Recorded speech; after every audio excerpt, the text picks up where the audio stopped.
everyone, welcome back to alkaline hydroxide 784.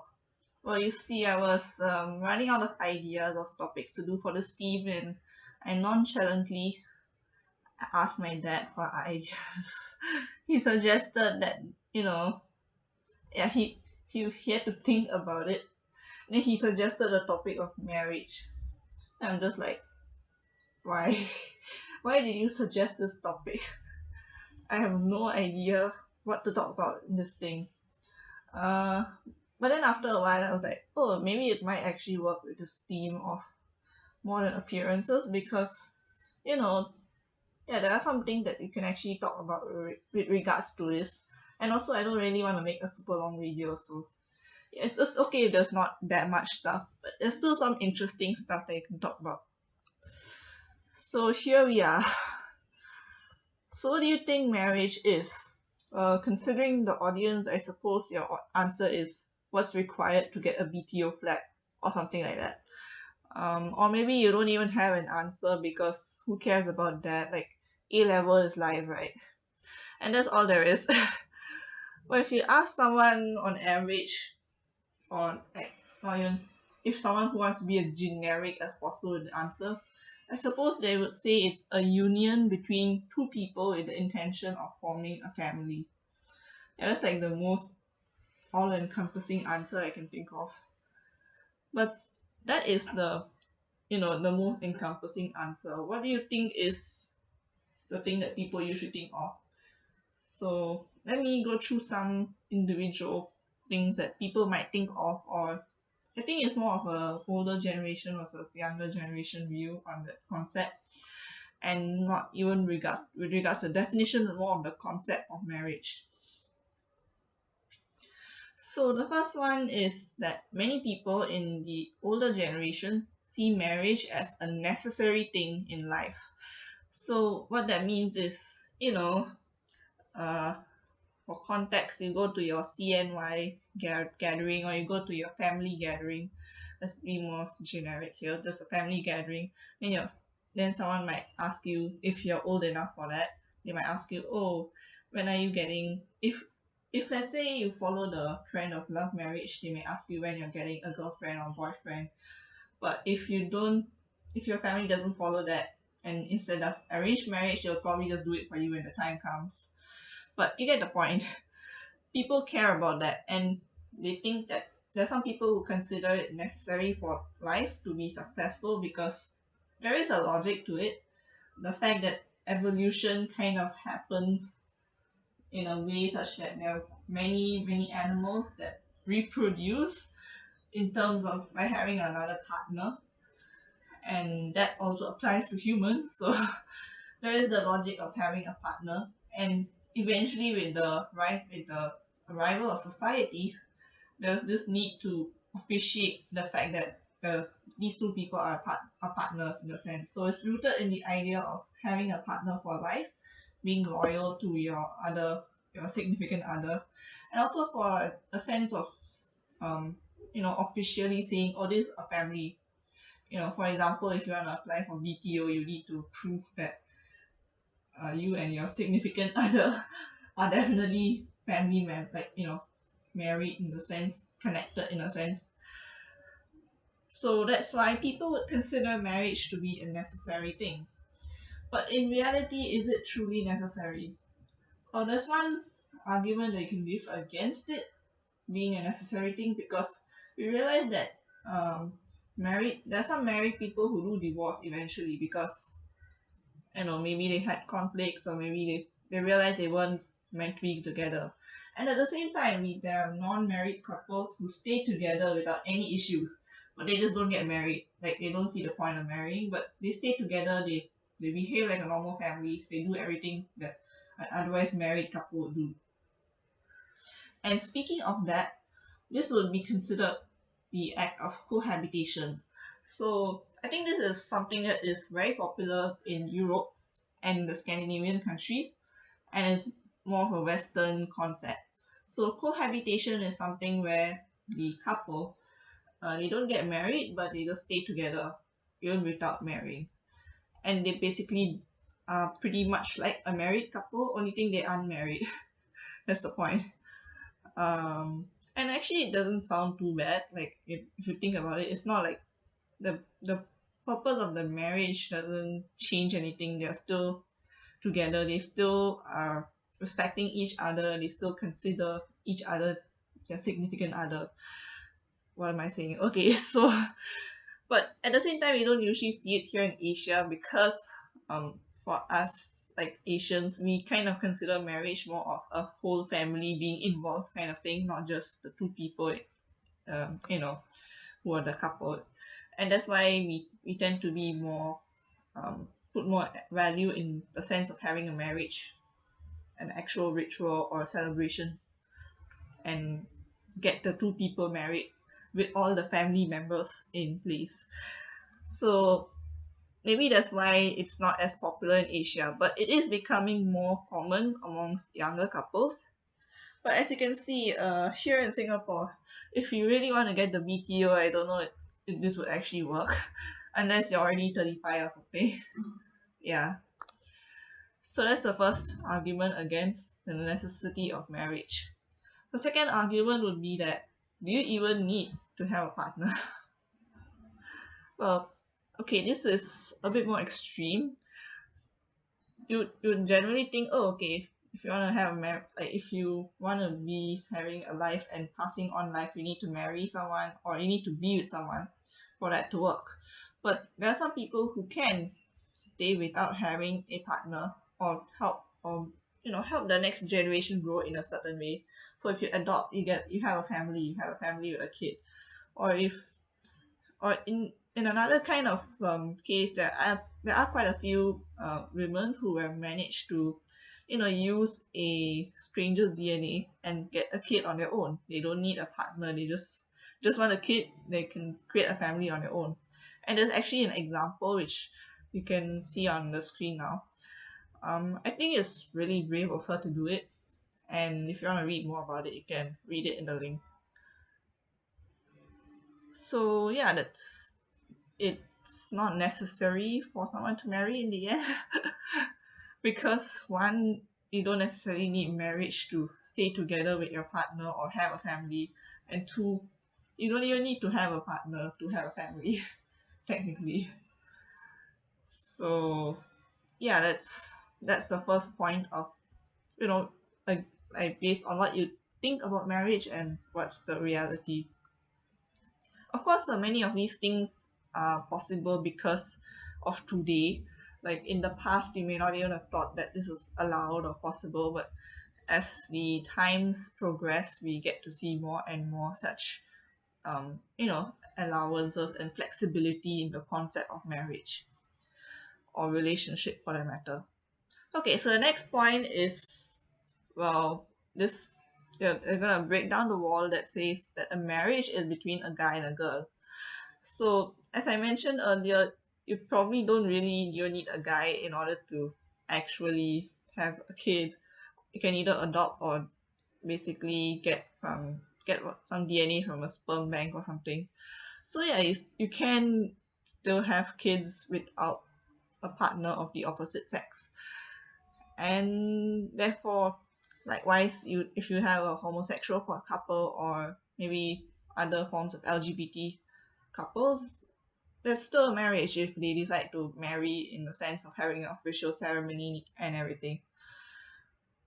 And there are definitely places where homosexual marriage or other such LGBT marriages are allowed, but here in Singapore it isn't, which is kind of sad. But the fact that it's even disallowed shows that it is considered as a form of marriage. It's just not allowed. Because on the other hand, if you were to say that this isn't a marriage, then why do you want to create a law that prevents it? Yeah, okay, that sounds a bit weird. Okay, but you get the point, right? If they are acknowledging the fact that it is a form of marriage, that's why they are saying that it's not allowed. If they consider it to not exist, then they would say that there is no such thing as, you know, homosexual marriage, for example. But they actually consider it a thing and instead disallow it. Yeah, okay, that was a bit of time I spent just trying to say the same thing twice. Okay, And if you're wondering if marriage even needed to be between two humans, well, I guess you asked a weird but apparently worthwhile question. Yes, there are actually certain traditions, some that I've heard of, that involve marrying non-humans. Like trees, goats, cows, things like that. So if in terms of a cultural sense, it is done if the person is considered to be unlucky, if they marry whoever they marry first will be unlucky or something like that. So they make them marry a cow or a goat or even a bamboo tree before they marry an actual human. But there's also people who willingly love and marry a non-human. For example, someone tried to marry her dog or something. So okay, cool. I'm not going to judge them, I guess. But are these considered certified though? Are they actual marriages? But in a way, it's not really certified. It is only documented in sense of news articles and wacky stories. So in reality, they aren't legally considered marriages. They're more of a symbolic sense sort of marriage. And yeah, like as I mentioned earlier, you might be wondering, okay, maybe marriage is necessary because you don't need another person or another partner to actually do stuff. But if you're looking at marriage itself, you can marry even without a second part. It doesn't have to be a person or animal or anything because there are people who marry themselves. Yeah, and it's not just in the TV shows, it's also there in the real life. Of course, once again, this is not a legally recognized marriage and is actually more of a self love and therapeutic thing. So it's called sologamy. I don't know what's the best way to pronounce it, but you get the point. And it's usually done by women who maybe suffered a bad relationship or are still single after a really long time and they just want to acknowledge themselves. It's kind of, as I mentioned, it's a therapeutic kind of thing. So then you might ask, after all of this thing, right, whatever I've been telling so far. So you could ask if a marriage actually needs a certification or an official legal status to be considered a marriage, or is it enough if once you do the so-called ring exchanging or string tying or whatever it is that you use to signify the marriage symbolically, do you is that is that all you need in order to consider a marriage, or do you even need any of those things? Can you just say two people are married and they're done? Well, yeah, if you start asking questions like that, it's a bit messy. And apparently, I didn't even complete the paragraph. I don't know what I wanted to say, but okay. The point is, you could ask many questions about marriage, and that's why I feel like it's more worthwhile to say that marriage is just the union of two people, or actually not even two people. It can be two things with the intention of forming a family. Okay, actually, this definition kind of excludes the whole animal thing because I'm not sure how you can form a family with the. Okay, I guess the two of them can be considered a family. Okay, never mind. As you can see, it's very messy. If once you start going into the gray areas, you start like questioning yourself. So yeah, you can decide to question yourself on your own time. So now I'm gonna go through something else which is a bit more interesting and something I realize is quite more it's more cultural. You get to learn a bit of the culture that I know of. And yeah, let's go. So this is a bit more lighthearted, like for the funsies. And the question is, does a marriage require 1,000 lives to happen? And I searched this up, because I know about that proverb. There's a phrase about it, and I tried to search it, but I made the mistake of typing it entirely in English, and instead there was this book that came up by someone called S.J. Sindhu, which involves some interesting LGBT romance and stuff. So if you want to read it, you can read it. I haven't read it, so but it looks interesting. The story looks interesting. But yeah, it's I wasn't searching for a book. I was searching for the phrase itself or where it came from. But since it's not an English phrase, it's actually a Tamil proverb or more of a Dravidian kind of thing. I think it's there in like all the Dravidian languages. I searched it in Tamil and managed to find it. So when I asked my mom, she was like, "Oh, the actual meaning is different." And if you read the website, it says that it's not necessary to actually say 1,000 lies to make a marriage happen because that's what people commonly think. Because the common interpretation is that, oh, you need 1,000 lies for a marriage to occur, but that's not the actual meaning. The actual meaning is you can have a marriage even by saying 1,000 lies, which is a bit different, which means that you can say these small like white lies to, let's say if there's other conflicts or maybe the family members don't really like each other too much but they're still able to get along. So you use those lies to ensure that everyone gets along, you still welcome the other family, you still be nice to them until the marriage ends. So the idea is to not let other things ruin the marriage. And it has nothing to do with the couple lying to each other or anything funny like that. It's only for the sake of ensuring that the proceedings go well and everyone is being nice to each other in an auspicious ceremony, because that's what is considered in a sense. So yeah, so even the proverb itself says that you don't actually need to tell lies to make a marriage happen. You only maybe you might say some, but you don't need to say the lies. It's not a compulsory thing. But I don't know if anyone's interested in this particular meaning, but it's actually quite interesting to explore.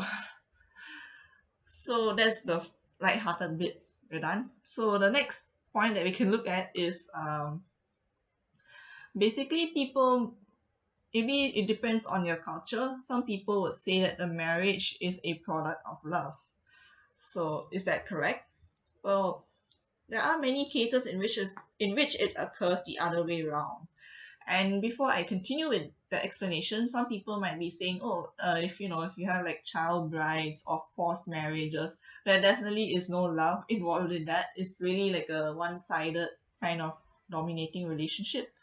But I'm not even going to use that as an example, as the reason why I would say that marriage is not necessarily for the product of love, because of course, with regards to those things, you already know that that's not really based on love; it's a forced thing. But what I want to actually talk about is just the less menacing, the more normal sounding arranged marriage. So in that sense, well, it is not like forced or anything. It's still under the consent of, to some extent, mostly there should be consent of the people who are actually marrying each other. And for the most part, they do get to see each other face to face and talk to each other and decide whether they feel comfortable with each other and stuff like that. But for the most part, the actual, the intense, passionate part of love only tends to really come after they marry, because until then they may not have enough chances to get along with to actually do like real loving or go on dates or anything. They probably just get to know each other, and if they feel like they can get along with each other, then they agree to it. So that's how an arranged marriage works in the culture that I'm familiar with. So yeah, because in a way the marriage is creating it, actually no, the love is the product of the marriage rather than the marriage being the product of love. Yeah. So even that could be a conception that is not entirely correct in all senses. And at the same time, it's important to note that an arranged marriage can still end in a divorce if it's not done well, or maybe if not a divorce, let's say if the couple already gets a kid, but they feel a bit uncomfortable with each other, they still just stay in the marriage to, take care of the kids and stuff. So it's not, neither a love marriage or an arranged marriage would be considered the most perfect way of doing things. It's really quite messy. This isn't maths and science, it's more of social science, which is a bit harder to get a definite answer from. So some of you might be wondering what exactly is an arranged marriage because you may not have heard of it as a concept, or you may not really know how it really works, or you may actually think it's a bad thing, but it's not really a bad thing, it's just a different way of doing things. So I'm going to explain to you what it is from a Indian perspective because I mean that is what I know about. So yeah, if there's any discrepancy between what I say and what you think, or what you've heard from other people, then that's really, you know, small differences between families and groups and stuff. So don't at me. So let's start.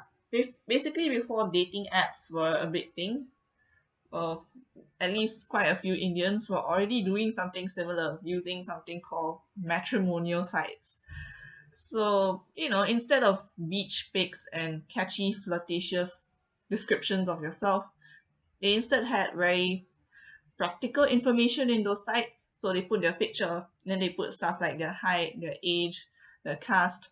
Okay, I know this is one place, is a bit of a finicky thing, but we know that even now there is some sort of a caste preference, and it's usually most prevalent when it comes to marriages. And you can even tell that when watching a movie. Sometimes you see those stories where if a love marriage occurs between people from different castes, it ends up becoming quite a mess. So like the two families don't like it, even though the couple is so in love with each other, the families end up trying to do something to split them up and things like that. But yeah, that is a real thing that occurs in terms of arranged marriage. Sometimes the caste is considered quite heavily when choosing the partner. And apart from that, stuff like the job, which is also quite important because you earn more money, means you have a bit more chance. And also stuff like whether you have any, bad habits, in apostrophe. Because, for example, if you're a teetotaler, you would prefer another teetotaler. I think that's kind of obvious to some extent. And most importantly, the astrology information. And you'd be like, wait, what? And yes, indeed, as part of formalizing an alliance, as in the sense it involves the entire family is involved in making sure the right alliance comes together in their view. So they would want the couple to have somewhat compatible astrologies, and they will basically consult an astrologer to see if there's any way that if there's anything that could really dangerously happen to a couple in the near future. And yeah, that actually happens. So that's basically what they write on their matrimonial sites. And people who are trying to marry the other person will go and see those sites, create an account, and it's kind of similar to doing like using a dating site, but instead of swiping anywhere, they just click on all the pages. Then if they want to contact the person, they can call them and do things like that. So yeah. So that's one way of doing it, because of course the more traditional way is just you use your network, and maybe someone from your distant relative may come and visit your house directly. Of course, the visiting the house part is still done today. Let's say if the guy is the one who usually comes and visit the girl, and if the girl likes it, then she'll say yes to the marriage. So there is some level of consent required from the people actually marrying as well. Yeah, that's how it works. And the other way of doing it, as I've just mentioned, distant relative. Well, in my family and on some other families, we do have quite a few, um, people who marry within the family. And of course, it isn't like direct, uh, you know. Basically, how it happens is the uncles marry their nieces. And yeah, that's the case for my parents and my grandparents to some extent. So maybe I'm a product of kind of like a interbreeding kind of vibe. Luckily we don't have to do that anymore because there's too much age difference already. But why do people do that? Well, I guess one reason is just that it's more convenient. You can easily just get someone who is within the family.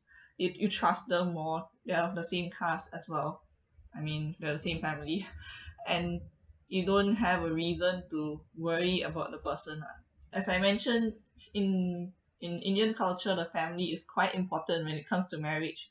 Sometimes the family can be the real cause of the conflict rather than the actual couples.